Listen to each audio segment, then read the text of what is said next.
Исәнмесез укучылар. Санлы тигезсезлекләр һәм аларның үзлекләре темасының практик өлешен башлыйбыз. Беренче бирем. А һәм Б саннарын чагыштырыгыз.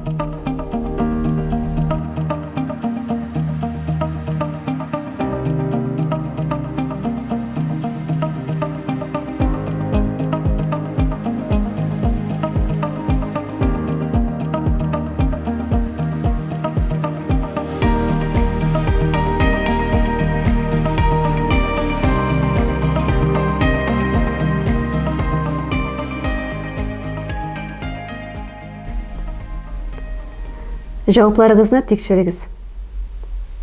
Беренче мисалда А һәм Б'ның аермасы уңай сан. Димәк, кагыйдә буенча А Б'дан зуррак. Икенче мисалда А һәм Б саннарының аермасы тискәре сан.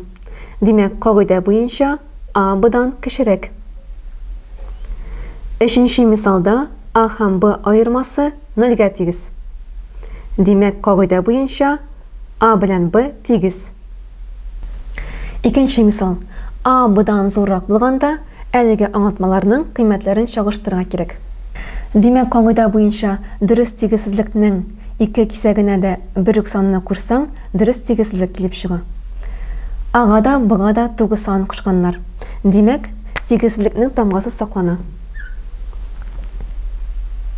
Икенче очракта Ага да, Б'га да -6-ны кушканнар. Димәк, А -6 зуррак була. Өченче мисалда А-ны да, Б'ны да уңай санга 1,18-га тапкырлаганнар. А зуррак иде, димәк 1,18 А зуррак булачак. Дүртенче мисалда А-ны да, Б'ны да тискәре санга -1-га тапкырлаганнар. А зуррак иде, димәк -А кечерәк булачак. Бешенче мисалда аналогик рәвештә А-ны да, Б'ны да тискәре санга яки -40-ка тапкырлаганнар. Димәк, А безнең Б'дан зуррак иде, бу очракта -40 А, -40 Б'дан кечерәк булачак. Алтынчы мисалда, кагыйдә буенча, әгәр тигезсезлекнең ике кисәгендә бер үк уңай санга тапкырласаң, дөрес тигезсезлек килеп чыга. Монда А-ны да, Б'ны да 20-дән 1-га тапкырлаганнар, уңай санга тапкырлаганнар. Димәк, А бүленгән 20 зуррак кала. Җиденче мисалны таркатып чишик. Башта 2А белән 2Б'ны тикшерәбез. А Б'дан зуррак иде, А-ны да, Б'ны да 2-гә уңай санга тапкырлаганнар. Димәк, 2А 2Б'дан зуррак була. Хәзер тигезсезлекнең ике кисәгенә дә -3-не кушканнар.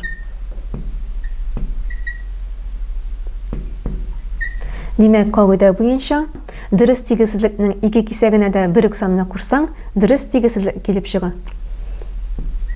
Димәк, 2А -3, 2Б -3-тән зуррак була.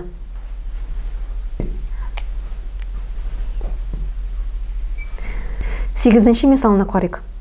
Башта -8А белән -8Б'ны тикшерәбез. Тигезсезлекнең ике кисәгендә тискәре санга тапкырлаганнар. А Б'дан зуррак иде, димәк -8А, киресенчә -8Б'дан кечерәк булачак. Тигезсезлекнең ике кисәгенә дә 5-не кушалар.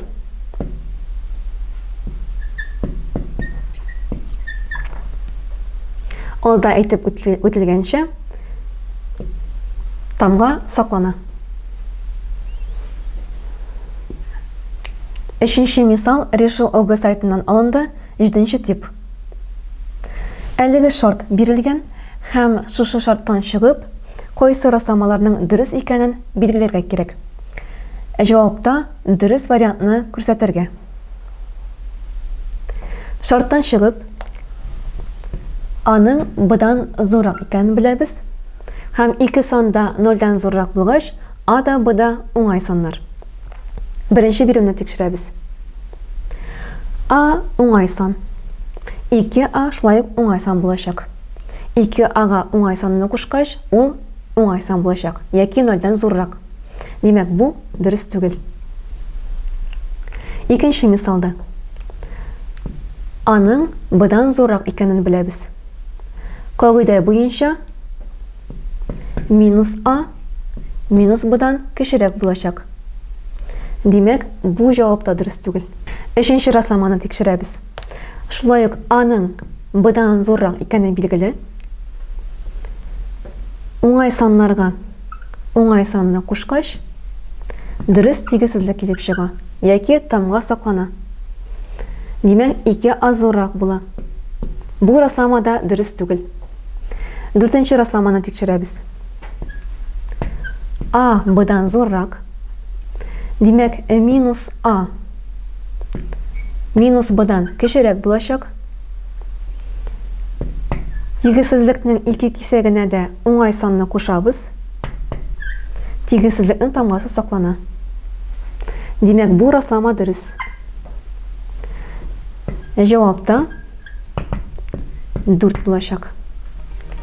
Шуның белән санлы тигезсезлекләр һәм аларның үзекләре темасының практик өлеше тәмам. Киләсе онлайн дәресләрдә күрешкәнгә кадәр сау булыгыз.